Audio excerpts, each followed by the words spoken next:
Here's our economic update for November 6, 2025. The Fed had their Federal Open Market Committee on October 29th. They cut the interest rate by 25 basis points, or 0.25%. Basically, we're at 3.25% to 4%. The reason for this is, well, even though the economy is expanding at a moderate pace, we're now at about plus 3.9. It just got revised up to plus 4% on GDP now. And approximately about 1 to 1.3% is directly from AI. There are other things that are impacting that. Just when you're building data centers, there's a lot more work in construction and things like that. Job gains have slowed, and unemployment has edged up a bit. We're now at 4.3%, and that was on September 5th, the last time we actually got government data out of that. Inflation has also moved up, and it's remaining elevated.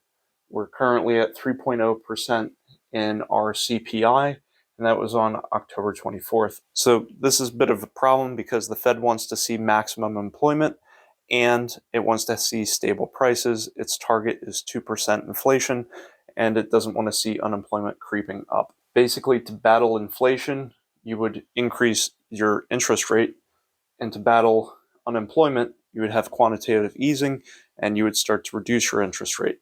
So they're seeing that the job market is slowing and unemployment is more of a risk. So that's why they're starting to cut interest rates. Now, I don't have official government data, but what we do have at the moment is ADP job numbers, and they're fairly similar. So for jobs, on November 5th, we got the October jobs report. You always look the month prior.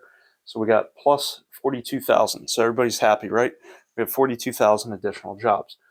The thing I always question is, how many jobs do we actually need? And if you want to figure that out, you have to figure out what's the US population. We're at 342 million. The population growth rate is approximately 0.8% if you look over the past several years. If you multiply those numbers together, you get about an additional 2.7 million people per year, or about 228,000 people per month. So how many people actually work? Well, about 62.3% of the population is working. So if you're adding about 228,000 people per month, multiplied by the 62.3%, you end up with about 142,000 jobs are needed per month not to see the unemployment rate go up. So when we see plus 42,000 this month, the last month was we lost 32,000, we gained 22,000, gained 73,000, lost 13,000, gained 19,000. When you average this out, this comes out to about 18,500 jobs per month. That's falling way short of what we need to not have unemployment creep up. So even though we have jobs being created, it's not fast enough to keep up with population growth. So where are the jobs being lost? Well, in the past month, small and mid-sized companies lost about 32,000 jobs, whereas large companies actually gained 74,000 jobs. We're also seeing that there's an increase of about 65% this year compared to last year, this same year-to-date time in terms of layoffs. Where are a lot of these layoffs occurring? Well, they're in information like IT services, business, professional and business services. Where are we gaining jobs, at least over the past month? Well, it was in trade, transport, utilities, education, and healthcare. Interest rates, so some impacts here. So on October 24th, the U.S. credit rating was downgraded yet again, this time by Scope, the European Credit Agency. We went from a AA to a AA minus and considered stable. Part of the reason for this is we have over 120% debt to GDP ratio. We have $38 trillion in national debt. So with that being said, could that be a problem? Well, right now, they don't want to renew the debt for a long-term period. They want to have it at short terms because the interest rate's higher than it could be. And if it's falling, they want to renew the debt at lower interest rates for a longer period of time.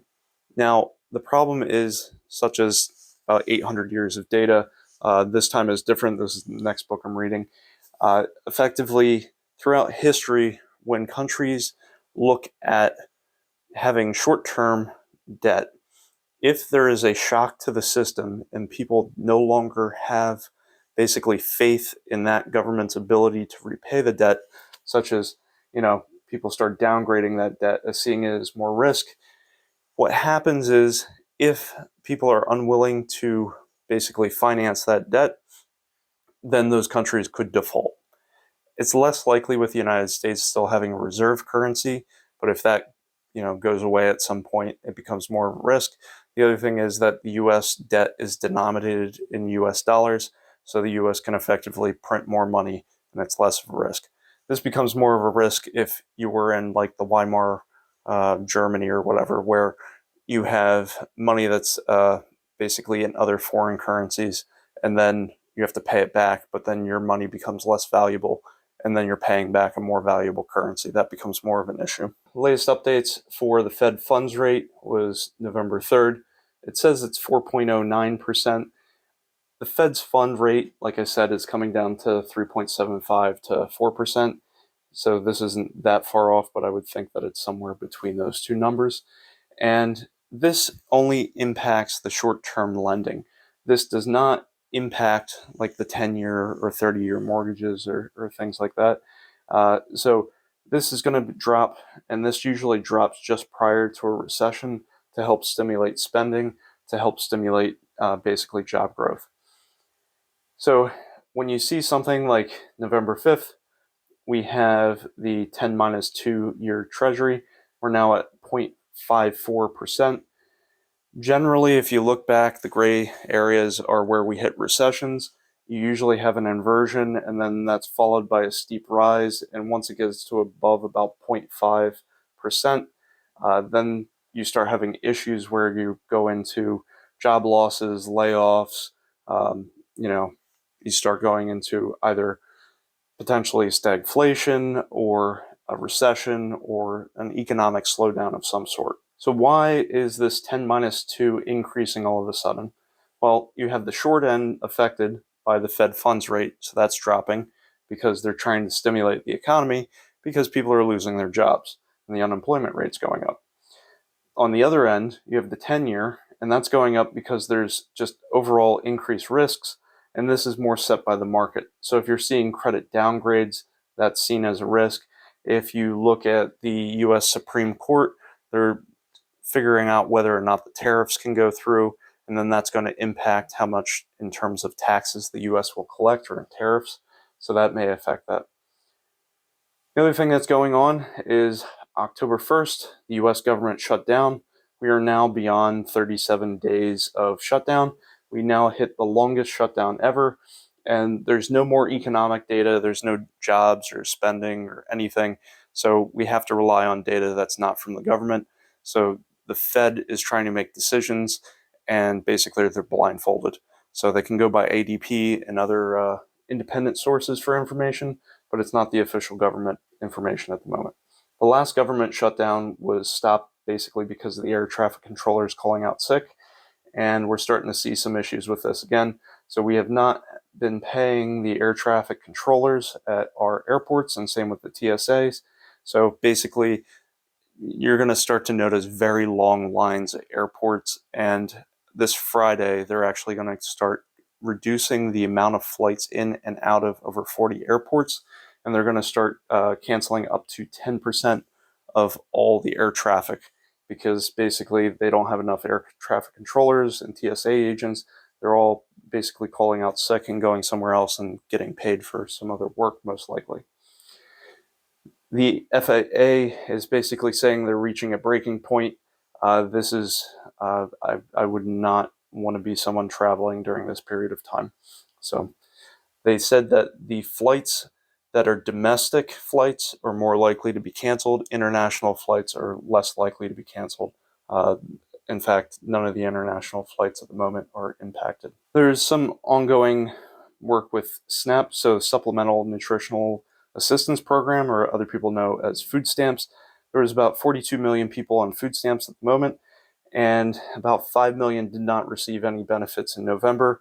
And the WIC is a separate thing, but these things are starting to run out of funds, and the federal government, basically a federal judge, said that the U.S. Department of Agriculture had to use some of its contingency money to help pay for the food stamps. and it's only paid for about half the amount that it should be paying. So now there's some back and forth with if it has to pay the remaining contingency money that they have.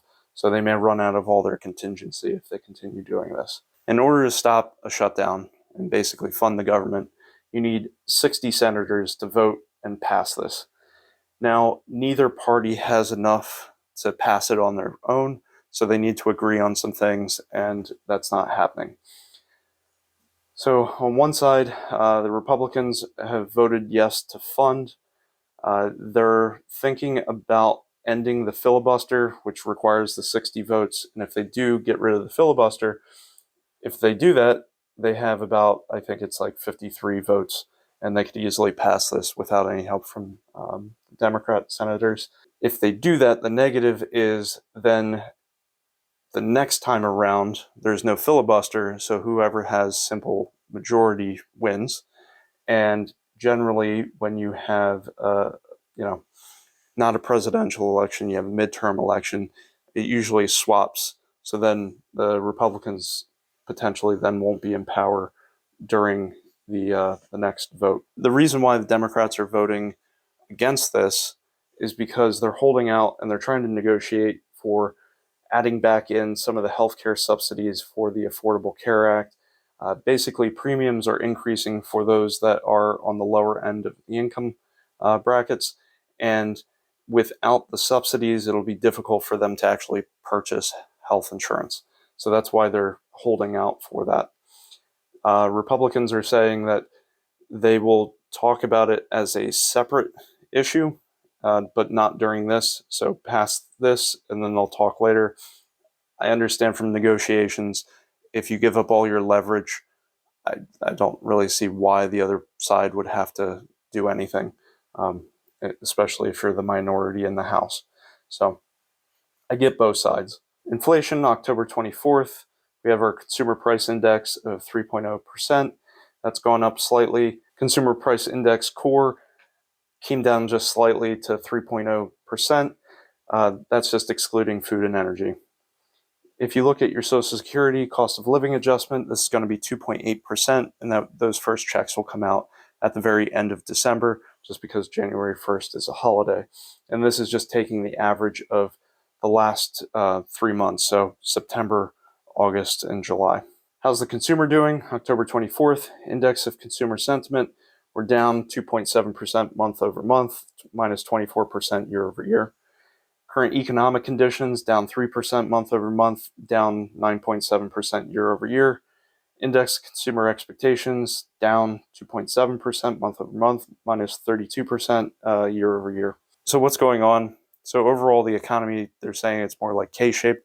So basically, top earners are doing very well, but the bottom, say 90%, are not doing as well because inflation is starting to eat away at their earnings, as well as layoffs and jobs are becoming hard to come by. So the top 10% of earners currently drive about 50% of all spending in the economy, and the other 90% of the population only makes up for about 50%.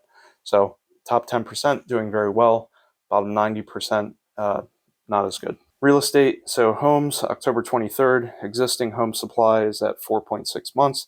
This is up 0.4 months over the year. And median sales price is now at $415,200, and that's up 2.1% year over year. The reason I don't have this in green or red is it really depends. Are you a buyer or are you a seller? Prices going up are good for home sellers, but not necessarily for home buyers. And if you have 4.6 months, more supply gets to a more balanced market. So it's not completely a seller's market, it's moving towards a buyer's market, but basically a balance is when you hit about 6 months supply. We're not quite there yet, so it's still a bit of a seller's market. October 30th, 30-year mortgage is at 6.17%. That's come down quite a bit. And just realize that if you're trying to hold out for a low interest rate, caution you a bit. Now, real estate is local. If you look up here, you can see that different regions have done better or worse over the past year. But generally speaking, if you have a 1% drop in the interest rate, that allows for about a 10% increase in what you can buy but also everybody that's competing against you. So that means generally when you drop interest rates, real estate prices go up. On October 16th, we have the CEO survey. 38% of CEOs think that the economic conditions will worsen in the next 6 months, and 24% expect them to get better. 32% plan to increase their workforce over the next 12 months, which is a good sign, and 29% plan to decrease their workforce. The majority, 64%, expect an economic slowdown with increased inflation. This would be considered stagflation over the next 12 to 18 months. So this is kind of tying back into what the Fed also thinks. And I think everybody's kind of feeling this at the moment in terms of jobs not being as available. CEO confidence is slightly negative, and about 81% expect more than half of the jobs will be changed by AI within the next 5 years. Whenever I talk about economic slowdowns, recessions, or anything like that, do note, I said this about 12 months ago. I said this was a slow-moving train. I warned at the very end of 2024, and I said it would take about 12 to 18 months to actually see something develop. And if you look back to first quarter of 2025, we had negative GDP. Second quarter, we did rebound. Third quarter, it looks like we rebounded as well. We had a slowdown first quarter, but it looks like we may be slowing down in the near future. The only thing that's really keeping us afloat, I think, is AI infrastructure, AI spending, investment, that sort of thing. And you'll also find that NVIDIA and a lot of the companies that have AI are buying from NVIDIA. NVIDIA is spending money on those companies, and then those companies are spending money back on NVIDIA and other basically chip manufacturers. So it's a bit circular in those areas. If we do hit an economic slowdown or recession, don't panic. And these are pretty common. They happen every 6 or so years on average, maybe more recently, not so often, but they're usually about once every 6 years. They last on average about 10 to 11 months, and they've gone in recent history 6 to 15% unemployment. If you exclude 2020, which was not very typical at 2 months and had that 15% unemployment, they're typically in the 6 to 10% unemployment rate.